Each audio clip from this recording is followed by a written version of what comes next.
여러분, 가장 중요하다는 것은 한 개를 얘기하는 겁니다. 한 가지를 얘기하는 거죠. 여러 개가 아니고 가장 중요한 것. 아마 우리 성도님들이 물어보면요, 최소한 몇 시까지는 나올 겁니다. 이 5손가락 다 꼽을 수 없을 만큼 많은 신앙의 중요한 요소들, 핵심 가치들이 있을 거예요. 그런데 오늘 성경 말씀에는 정말 우리들이 다시 한번 생각해야 될, 내가 붙들고 내가 고민해야 될 가장 중요한 하나님의 말씀이 있습니다. 왜 우리가 신앙생활하면서 재미가 없고, 왜 우리가 신앙생활하면서 갈등하고, 왜 우리가 신앙생활하면서 실족하게 되는지 오늘 이 본문을 다시 한번 우리들이 묵상해야 됩니다. 우리가 신앙생활을 향해서 무엇을 향해 뛰어가야 되고, 무엇이 안 될 때 신앙적으로 고민하고 고통하고 갈등해야 되고, 눈물을 흘려야 되고, 또 무엇이 될 때 우리가 보람을 느껴야 되는지, 여러분 오늘 본문 말씀을 통해서 해답을 얻고 그걸 붙들고 돌아가는 시간이 되기를 다시 한번 간절히 원합니다. 제가 아무리 신앙생활에서 이것이 가장 중요합니다 라고 얘기해봤자 그것은 김종수 담임 목사의 이야기이고, 예수님이 뭐라고 말씀하셨는지 살펴볼 필요가 있습니다. 그렇죠? 우리의 신앙의 기준이 되는 원칙과 원리를 제공해 주시는 예수님이 뭐라고 말씀하셨는지 오늘 본문 말씀 보시면, 오늘 본문의 내용은 이렇게 시작합니다. 이제 지지난주에서 계속해서 예수님을 공격하기 위해서 헤롯 당왕들과 사두개인들이 예수님께 와서 질문하죠. 그렇죠? 가이사에게 세를 바치는 것이 옳습니까? 옳지 않습니까? 두 번째, 그 다음에 와서 뭐라고 예수님께 질문합니까?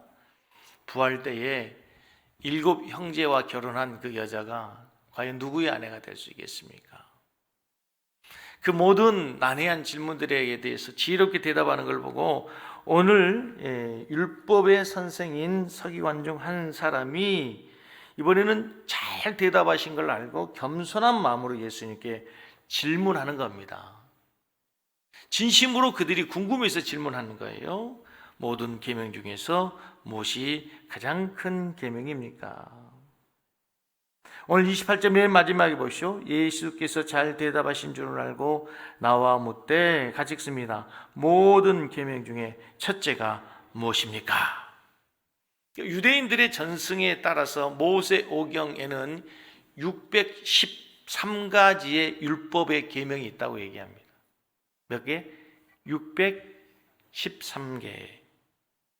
하나님께서 우리에게 주시는 그 계명 중에서 하라, 적극적인 명령이 248가지, 그리고 하지 말라라고 하는 소극적인 금지 명령이 365가지. 이것을 유대인들은 어떻게 생각을 했냐면요, 우리 몸의 지체가 248개라고 합니다. 유대인들이 생각할 때, 오늘날의 의술이 아니라 유대인들이 생각할 때 우리 몸의 지체를 다 따지면 눈, 코, 입, 귀, 발 다 따지면 248개. 그래서 하라라고 하는 그 계명이 248개고, 소극적인 금지 명령 365일, 1년의 날수로 생각해서 365가지의 금지 명령이 우리에게 주어졌다, 그렇게 하는데, 실제로 유대인들, 특별히 오늘 본문 말씀에 하나님의 말씀을 가르치는 이 서기관들은 율법을 연구하는 사람들이잖아요. 율법 학자들인데 정말 어떻게 하면 율법을 잘 지킬 수 있을까를 늘 고민하는 사람들이에요. 그런데 율법 학자들이 율법을 잘 지키기를 원하면서도 자기들의 연약함 때문에 여러 가지 이유로 인해서 율법을 지키지 못한 것에 대해서 갈등하고 고민하고, 또 일반 유대인들은 살기 바빠요. 우리 같으면 바빠서 먹고 살기 힘들어서 율법을 지키지 못하는 경우도 있을 수 있단 말이죠. 그것들이 그들에게 굉장히 무거운 짐이었어요. 유대인들, 우리가 생각하는 것 훨씬 이상으로 하나님의 말씀에 대한 부담감이 그들에게 있었단 말이에요. 그래서 그 중에서 이제 우리는 어떤 계명이 가장 큽니까? 가장 중요한 계명이 무엇입니까? 그거라도 지키기 위해서 질문을 했던 거예요. 그때 예수님께서 그들의 질문에 정확하게 명쾌하게 답을 주시죠. 613개나 되는 그 모든 계명의 핵심 중에 핵심은 뭐냐? 하나님을 사랑하고 내 이웃을 내 몸과 같이 사랑해라. 가장 큰 계명이 뭡니까 했더니 첫째는 이거고 둘째는 이거다 하니까, 그럼 첫째 계명이 가장 중요하고 둘째 계명 이웃을 사랑하는 것이 두 번째 중요하다는 얘기가 아니고, 이것은 하나의 계명인데 순서를 얘기하는 거예요. 즉 사랑하는 것이에요. 하나님을 사랑하고 이웃을 사랑하는 계명이야말로 가장 중요한 신앙의 핵심이다 이거예요. 여러분, 오늘 제가 처음 설교에 질문했던 그 답이 바로 여기에 있어요. 여러분, 신앙생활에서 우리가 무엇 때문에 고민해야 되는가? 여러분들이 무엇 때문에 고민하십니까? 내가 11절 못하는 것 때문에, 주일 성수 못하는 것 때문에, 이것 때문에 물론 고민하고 또 갈등해야 되겠지만, 그보다 더 큰 고민과 갈등이 뭐냐면요, 더 하나님을 사랑하지 못하는 것에 대해서, 이웃을 내 몸과 같이 다 사랑하지 못하는 것에 대해서 우리들이 고민하고 갈등해야 돼요. 우리는 큰 죄를 뭐라고 생각하죠?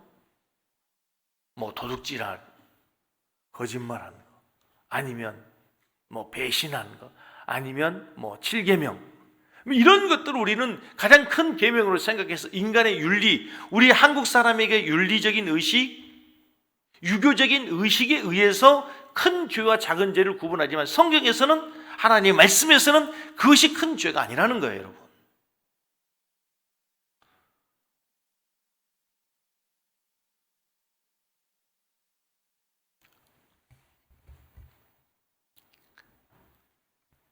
어느 글에 이런 이야기가 있어요. 미국에 유학 간 딸이 엄마에게 전화가 해서, 엄마, 멸치가 너무너무 먹고 싶어요. 그래서 엄마가 그 전화를 끊자마자 시장에 가서 가장 좋은 멸치를 사다가 이제 딸에게 보내기 위해서 멸치를 잘 손질했어요. 멸치는 머리라고 안 하죠. 멸치 뭐라고 해요? 멸치 대가리, 멸치 대가리, 멸치 똥 제거하고 이제 딸에게 소포로 보냈어요. DHL로. 아주 그냥 특급 배송을 보낸 거예요. 며칠 후에 엄마에게 딸이 전화했습니다. 엄마, 왜 멸치 대가리하고 똥만 보냈어요?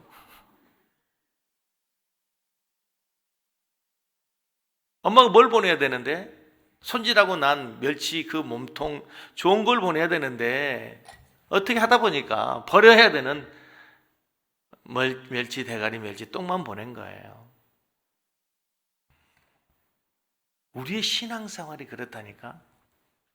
우리가 붙들어야 될 것, 정작 우리가 고민하고 갈등해야 될 것이 아니라 버려야 될 것들을 우리들이 붙들고 때로는 혼동하고 그것이 중요하다고 착각하며 살 때가 있고, 그것이 큰 계명이라고 생각하며 살 때가 있다는 거예요. 신혼부부가 결혼하려고 할 때 제일 고민이 뭡니까? 어디서 결혼식 하지? 어디 결혼식장이 좋지? 야외에서 할까? 뭐 호텔에서 할까? 아니면 AW에서 할까? GD에서 할까? 뭐 이런 거잖아요. 드레스는 뭘로 할까? 막 입었다 벗었다 입었다 벗었다, 여기 가서 보고 저기 가서 보고, 반지는 뭘로 할까? 예물은 뭘로 할까? 이런 것에 고민이 많아요. 그렇죠? 실제로 그렇죠. 일생에 한 번밖에 없으니까. 그런데 여러분, 진짜 결혼을 준비하는 그 신혼의 신랑 부부가 고민해야 될 게 뭡니까? 결혼식장입니까? 예복입니까? 선물입니까? 아닙니다. 어떻게 우리가 좋은 부부가 될 수 있을 것인가? 어떻게 하나님이 디자인하신 건강한 가정을 세울 수 있을 것인가? 우리가 어떻게 하면 정말 우리 자녀들에게, 많은 사람들에게 하나님의 영광을 드러낼 수 있는 믿음의 가정을 세울 수 있을 거니까, 그래 세울 수 있을 것인가? 그래서 남편의 역할이 무엇인지, 아내의 역할이 무엇인지, 이것에 대해서 오히려 더 고민하고 기도해야 될 제목들이잖아요. 그런데 결혼식장 문제로, 뭐 예담 문제로, 아니면 선물 문제로, 신혼여행을 뭐 어디로 갈까 다투고 싸우다가 결혼 파혼하는 경우가 있다고 하잖아요. 제가 결혼식 얘기하는 거예요, 지금. 신앙생활 얘기하는 거예요. 우리의 신앙생활에서 가장 중요한 것은 사실은 내가 얼마나 더 하나님을 사랑했느냐, 얼마나 이웃을 사랑했냐, 이게 아니고, 지난주에 네가 교사하면서 뭘 했잖아, 셀을 예배에서 드리다가 누가 무슨 말을 했잖아, 이런 것들 때문에 오히려 말들이 오고 가고, 그래서 다투고 분쟁하고, 그래서 마음에 담이 쌓여지고, 셀이 하나 되지 못하고 교회가 분쟁하는 것. 여러분, 오늘날 많은 한국 교회들이 많은 문제들이 있어요. 매스컴에 나오고 언론에 나오고 세상의 지탄을 받는 수많은 교회들을 보십시오. 무엇 때문에 싸웁니까? 우리가 더 하나님을 사랑하기 위해서, 우리가 더 이웃을 사랑하기 위해서 왜 이것밖에 못했는가? 그것으로 고민하고 싸우는 교회 보셨나요? 조금 전에 예화로 보면은요, 멸치 대가리, 멸치똥 버려야 될 것, 그것 때문에 오히려 싸우고 다투고 분쟁하고, 그래서 세상에 웃음거리가 되고 뉴스되는 경우가 얼마나 많습니까, 여러분? 오늘 우리 섬기는 교회 성도님들이 붙들어야 될 게 있어요. 신앙의 우선 가치로 세워야 될 게 있다고요. 오늘 주님 분명히 우리에게 말씀하시지 않습니까? 하나님을 사랑해라. 첫째는 하나님을 사랑하는 것이다. 이 말은 이스라엘 백성들 율법을 아는 서기관들이 처음 듣는 얘기가 아니었어요. 신명기 6장 4절에 보면 쉐마의 말씀을 모든 이스라엘 백성들이 다 어릴 때부터 암송하고 있는 가장 기본적인 말씀이에요. 6장 4절, 신명기 6장 4절 같이 있습니다. 너는 마음을 다하고 이스라엘아 들으라. 우리 하나님 여호와는 오직 유일한 여호와이시니 너는 마음을 다하고 뜻을 다하고 힘을 다하여 내 하나님 여호와를 사랑하라. 이스라엘 백성들은 어린아이가 태어나면 가장 먼저 율법을 가르치기 전에 가장 먼저 암송시키는 구절이 바로 이 쉐마라고 얘기하는 이스라엘 교육 헌장과 같은 신명기 6장 4절 5절 말씀이었어요. 모두가 다 알고 있는 이스라엘 백성들이라면, 서기관들이라면, 율법학자들이라면 다 알고 있는 그 말씀을 가지고 예수님께서 이 말씀을 통해서 강조하려고 하고 있는 중요한 단어 하나가 있어요. 오늘 본문에 보면 계속해서 반복되는 단어 하나가 있어요. 오늘 다시 한번 말씀, 마가복음 12장 30절 말씀 보시겠습니다. 30절 말씀에 반복되는 단어를 한번 보세요. 내 마음을 다하고 목숨을 다하고 뜻을 다하고 힘을 다하여 주 너희 하나님을 사랑하라. 하나님을 사랑하는데 마음을 다하고 뜻을 다하고 목숨을 다하고 힘을 다하여가 아니고 거기 앞에 하나의 중요하게 반복되는 계속되는 단어가 있어요. 뭐예요? 다하고 마음을 다하고 목숨을 다하고 뜻을 다하고 힘을 다하여. 오늘 이 본문의 성경을요, 우리가 영어 NIV 성경으로 보면 더 쉽게 되어 있어요. 여기 앞에 모든 단어 앞에 all이라는 단어 있어요. all이라는 단어. 우리가 가장 기본적인 단어 all이라는 단어 알잖아요. all인이라는 단어 있죠. all인. 너의 마음을 올인해서, 너의 뜻을 올인해서, 너의 정성을 올인해서 하나님 사랑해라. 그냥 하나님 사랑하는 것이 아니고 올인해서 너의 마음을, 뜻을, 힘을, 정성을 올인해서 하나님을 사랑해라.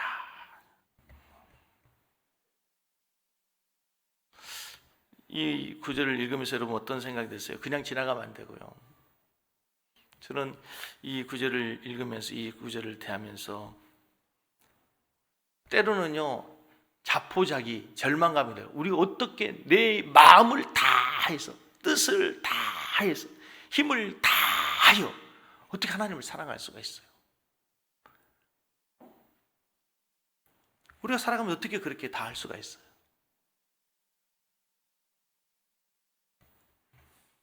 하나님이 너무 하신다는 생각이 들 수도 있어요. 너무 큰 것을 요구한다는 생각이 들 수도 있단 말입니다. 근데 여러분 생각해 보십시오. 하나님께서 왜 이런 큰 사랑을 요구하실까? 근데 하나님께서요, 우리에게 요구하시기 전에 먼저 하나님이 우리를 그렇게 사랑하셨어요. 그래서 하나님께서 우리에게 그 사랑을 요구하시는 거예요. 마음을 다하고 뜻을 다하고 목숨을 다하고 힘을 다하여 하나님이 우리를 이미 사랑하셨어요. 그걸 보여주셨어요. 그것이 바로 십자가, 예수님을 보내주신 거 아니에요, 여러분?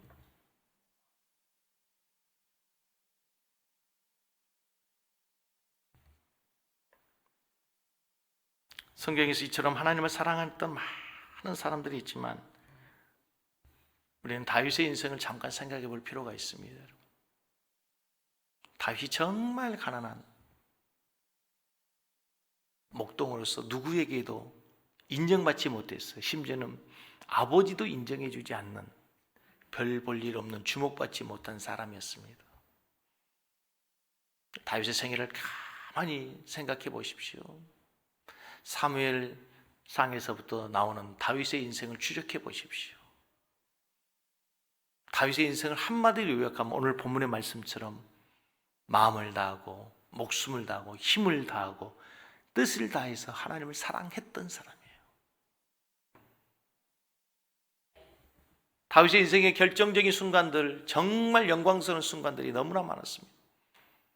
수많은 사람들, 수많은 백성들이 두려움에 떨고 있을 때 물맷돌을 가지고 와서 골리앗을 물리칠 때, 그때 다윗은 춤을 추지 않습니다. 임금의 사유가 됐습니다. 군대 장관이 됐어요. 춤추지 않았습니다. 임금이 됐을 때도 다윗은 춤을 추지 않았어요. 그런데 언제 춤을 춥니까? 성 밖에 버려졌던 하나님의 법궤가 들어올 때, 예루살렘 성으로, 다윗 성으로 들어올 때 바지가 내려가는 것도 알지 못하면서 춤을 추고, 그 뭐야? 하나님을 그토록 사랑한 거죠. 올인해서 하나님을 사랑했다. 다윗의 시편의 고백 중에 하나가 뭡니까? 하나님, 내가 하나님의 성전에 문지기로 있을지라도 내가 주의 궁전에 거하는 것을 좋아합니다. 하나님, 내가 찬란한 왕국에서 진수성찬 음식 먹는 것보다도 허름한 성전에 문지기로 있을지라도 나는 하나님의 성전을 사랑합니다. 그러잖아요. 다윗은 그래서 하나님의 성전을 그렇게 사랑했어요.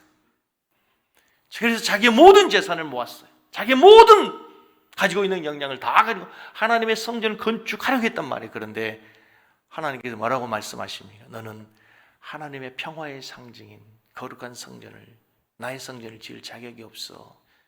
너는 피를 너무 많이 흘렸기 때문에. 그때 우리 같으면 뭐라고 얘기하겠어요? 하나님, 아니 내가 나를 위해서 짓습니까? 하나님을 위해서 짓겠다 하지 않습니까? 그런데 왜 안 되는 겁니까? 다윗은 하나님을 사랑하기 때문에 그렇지 않아요. 하나님, 알겠습니다. 순종해요. 내 아들 다윗에게 내 모든 것을, 내 아들 솔로몬에게 이 모든 걸 다 물려주겠습니다. 하나님의 뜻에 순종하는 거예요. 자기의 뜻을 포기하는 거예요. 시편에서 다윗이 그렇게 하나님 앞에 찬송하는 찬송시를 여러분 기억하시나요? 나의 입술의 모든 말과 내 마음의 묵상이 주께 연락되기를 원합니다. 하나님, 내 마음의 묵상, 내 입술의 모든 말들이 하나님 앞에 연락되기를 원합니다. 얼마나 다윗이 하나님을 사랑했던지 말이죠. 그랬을 때 하나님께서 다윗을 어떻게 높이십니까? 예배하는 우리 사랑하는 성도들, 이 코로나 시대에 우리가 살아가기 얼마나 어려운지 모릅니다. 그때 우리가 사는 길이 있어. 이때 우리가 세상에 어디에서도 위로받을 수 없고 세상에 어디에서도 평안과 안식이 없어 있을 때, 이때 우리가 다시 한번 붙들어야 될 말씀이 있어요. 나는 정말 올인해서 하나님을 사랑하고 있는가?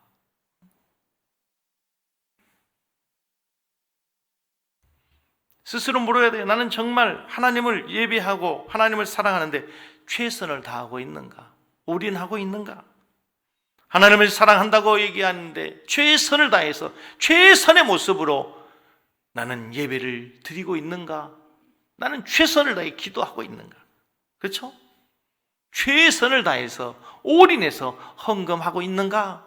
찬송해도 최선을 다해서 하나님 앞에 찬송하고 있는가? 독실한 크리스찬으로 알려진 지미 카터 대통령의 자서전에 책 제목이 왜 최선을 다하지 못했는가? Why not the best? 내가 왜 최선을 다하지 못했을까라는 점. 근데 그렇게 제목이 붙여지게 된 이유가 있더라고요. 해군 사관학교를 졸업하고 임관을 받기 전에 해군 제독인 릭 오버와 면담을 하게 돼요. 해군 장군과 이제 사관생도 카터가 면담을 하면서 이렇게 얘기합니다. 막 해군 장교에 임관한 카터에게 여러 가지 많은 날카로운 질문들을 하면서 쩔던 매던 중에 제독이 해군 사관학교 시절에 카터의 생활에 대해서 묻습니다. 어떻게 훈련을 받았는지, 성적은 어떠했는지, 사관 생도로서의 생활은 어떠했는지, 그러면서 마지막 그것이 자네가 최선을 다한 결과인가? 이렇게 물어요. 그것이 자네가 최선을 다한 결과인가? 이때 카터가 머물거리면서 글쎄요, 최선을 다했다고는 말할 수 없을 것 같습니다. 최선을 다하지는 못했습니다 라고 하자 이분이 무섭게 쏘아보면서 왜 최선을 다하지 못했는가? Why not the best? 왜 최선을 다하지 못했는가? 라고 하는 그 질문에 카터가 더 이상 질문하지 못하고 그날 밤 잠을 자기 위해서 누워있는데 갑자기 그런 생각이 들더라는 거예요. 인생의 인생의 좌우명으로 삼게 된 중요한 질문. 내가 사관 생도 시절에 최선을 다하지 못했다 하지만 언젠가 내가 하나님 앞에 서서 내 삶에 대해서 하나님 나에게 물으실 텐데 너는 이 땅에서의 삶에 최선을 다했는가? 라고 물으실 텐데 그때 나는 과연 뭐라고 대답할 수 있을까? 그래서 그의 인생의 좌우명을 그렇게 삼았다는 거죠. 최선을 다하고 있습니까? 왜 최선을 다하지 못했을까? 오늘 여러분 우리에게 스스로 질문하면서 또 스스로에게 다짐하면서 돌아가는 시간, 하나님 내가 최선을 다해서 올인해서 하나님을 사랑하겠습니다. 하나님을 사랑하기 원합니다. 두 번째, 하나님을 사랑하는 사람은 내 자신과 같이 이웃을 사랑해라. 내 자신과 같이 이웃을 사랑해라. 이 말씀도 새로운 말씀이 아니에요. 레위기 19장 18절 말씀을 인용하신 거예요. 내 이웃을 내 자신과 같이 사랑하라 하신 것이다. 레위기서 이 말씀 알고 있는 말씀이에요. 유대인이라면 다 알고 있는 말씀이에요. 여러분 오늘 우리가 설교 들으면서 이웃을 사랑해야 된다는 말을 모르는 사람 어디 있어요? 이웃을 사랑해야 된다는 하나님의 말씀을 모르는 사람이 어디에 있습니까? 그런데 여러분 우리가 이웃 사랑하기가 참 어렵습니다. 어떻게 사랑해야 되나? 내 자신을 사랑하는 것처럼, 내 몸을 사랑하는 것처럼 이웃을 사랑하라는 거예요. 이게 가능합니까 여러분? 정말 우리 인간은 너무너무 이기적인 욕망인데, 이기적인 동물인데, 이기적인 존재인데 죄악의 본성을 갖고 있는 사람은 이기적이어서 이웃을 내 몸과 같이 사랑하기가 어려워요. 아마 지난주 모든 국민이 놀라셨을 것입니다. 서울특별시장이었던 박원순 시장의 사망 소식을 들으면서 많은 분이 놀라고 세계 뉴스거리가 되었습니다. 정파를 떠나서 여야를 떠나서 그분이 살아온 삶은 서민들 편에서 약자들 편에서 늘 인권을 보호하려고 애쓰고 살아온 인권 변호사였어요. 민주사회를 위해서, 민주사회 정의를 위해서 참여연대를 창설하신 분이었어요. 저는 그분의 삶이 거짓이었다, 가식이었다 저는 그렇게 생각 들지 않습니다. 그분의 이력서 중에 가장 독특한 이력이 뭐냐면요, 성희롱 사건의 최초의 변호사였어요. 그런데 왜 그런 실수를 할까요? 인간의 죄성이 무서움인 거예요. 누가 함부로 정죄할 수 있겠어요? 누가 함부로 돌을 던질 수 있겠어요? 누구도 자유로울 수 없고 누구도 자신할 수 없는 무서운 죄인 것이에요. 죄의 무서움, 인간의 이기심, 인간의 죄성에 대해서 알면 알수록요, 우리는 정말 하나님께 두려워 떨 수밖에 없는 존재인 거예요. 잘 들어보십시오 여러분. 한 스승의 마지막 수업날이었습니다. 스승은 제자들을 데리고 들판으로 나가서 빙 둘러앉게 했습니다. 그리고 제자들에게 묻습니다. 지금 우리가 앉아있는 이 들판에 잡초가 무성하다. 어떻게 하면 이 잡초들을 없앨 수 있는가? 평소에 생각해보지 않았던 제자들에게 당황한 질문이었습니다. 제자들이 깊이 있게 생각하지 않고 건성으로 대답합니다. 삽으로 땅을 갈아엎으면 됩니다. 불로 태워버리면 깨끗해질 수 있습니다. 뿌리째 뽑아버리면 됩니다. 그런데 사실은 이 스승이 말하고자 하는 질문은 밭에 있는 잡초가 아니라 우리의 마음, 제자들의 마음에 있는 잡초를 얘기하고 싶었던 거예요. 제자들을 향해서 스승이 얘기합니다. 이것이 너희들 향한 나의 마지막 수업이다. 이제 집으로 돌아가 각자가 말했던 대로 자기 자신의 마음에 있는 잡초를 없애보아라. 너희들 마음에 있는 잡초를 제거해보아라. 만약 잡초를 제거하지 못했다면 1년 뒤 다시 이곳에서 만나자. 어느덧 1년이 흘렀습니다. 제자들은 무성하게 자란 자기 마음속 잡초 때문에 고민하다가 약속했던 그곳으로 모였습니다.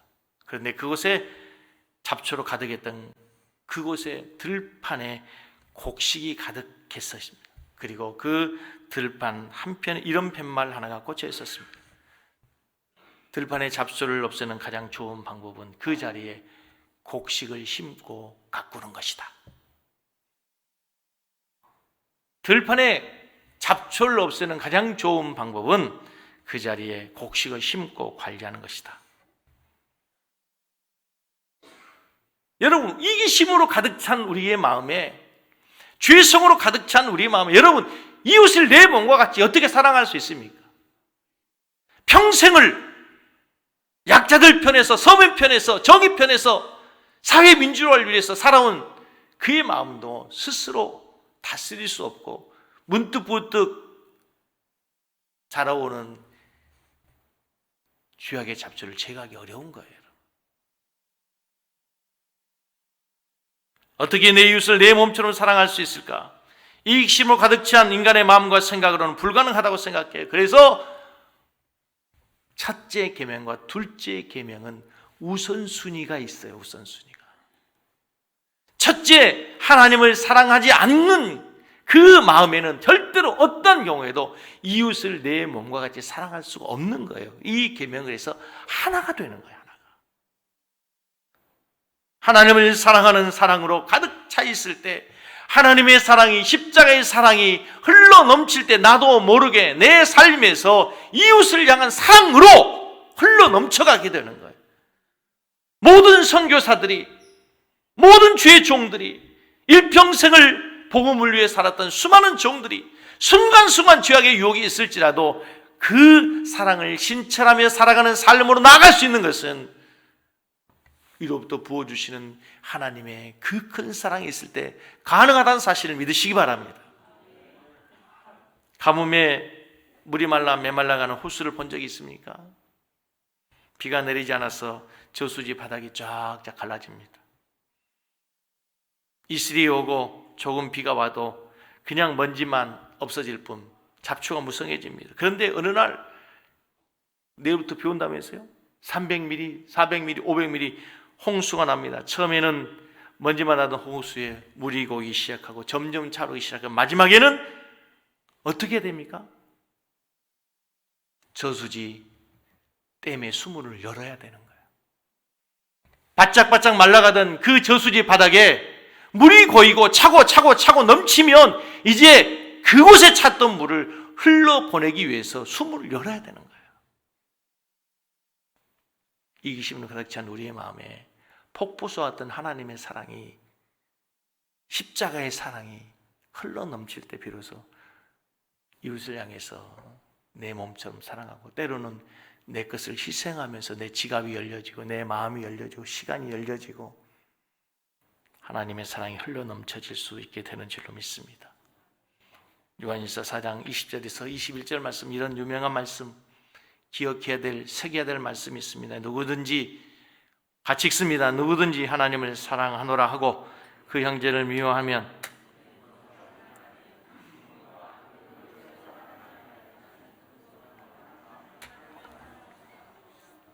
우리가 이 계명을 주께 받았나니 하나님을 사랑하는 자는 또한 그 형제를, 만약 우리가 하나님을 사랑한다고 하면서도 이웃을 사랑하지 않으면 어떤 사람이라고요? 그 사랑은 거짓말하는 사랑, 새빨간 거짓말이라는.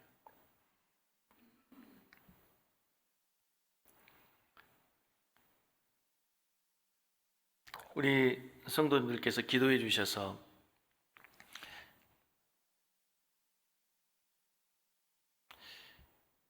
큰딸 유진이가 미국 의대에 지난주 합격했다는 소식을 들었습니다. 전 너무 감사한 우리 성도님들이 이렇게 기도하는 시간에 대표 기도할 때 가끔 미국에 있는 딸들을 위해서 기도해 주실 때 얼마나 감사한지, 또 많은 성도님들이 기도해 주셔서, 사실 한국에서도 어려운데 미국에서 그 대학을 간다는 것이 제가 봐도 아무리 봐도 그것은 불가능한 일입니다. 한국에 있을 때 우리 딸들을 가르쳤던 우리 집사님이 있고 청년이 있어요. 걔들의 머리를 알고 걔들의 실력을 압니다. 근데 걔들이 그럴 수 있는 애들이 아니에요. 하나님의 은혜라고 생각하고, 또 하나님께서 좋은 또 멘토를 만나게 하셔가지고 그 꿈을 이루게 하는 그 하나님의 놀라운 사랑을 보면서 제가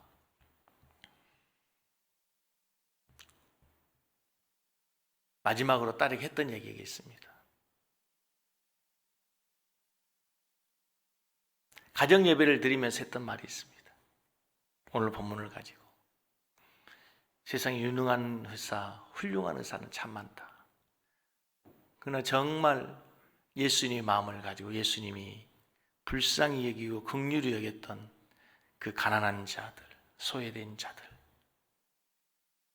예수님의 사랑에 필요한 자들에게 다가갈 수 있는 의사가 되었으면 좋겠다. 훌륭한 의사보다도, 능력 있는 의사보다도 예수님의 사랑을 갖고 있는 의사가 되었으면 좋겠다.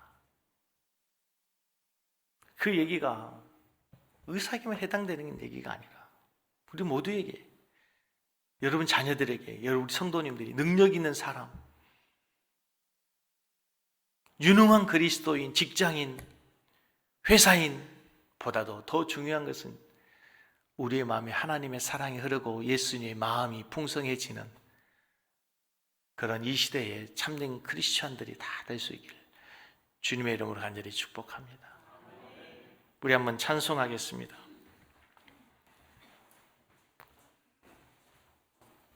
오늘 찬송가로 찬양하겠는데요, 내 마음과 정성을 다하여서 주 너희 하나님을 사랑하라, 찬송가 218장입니다.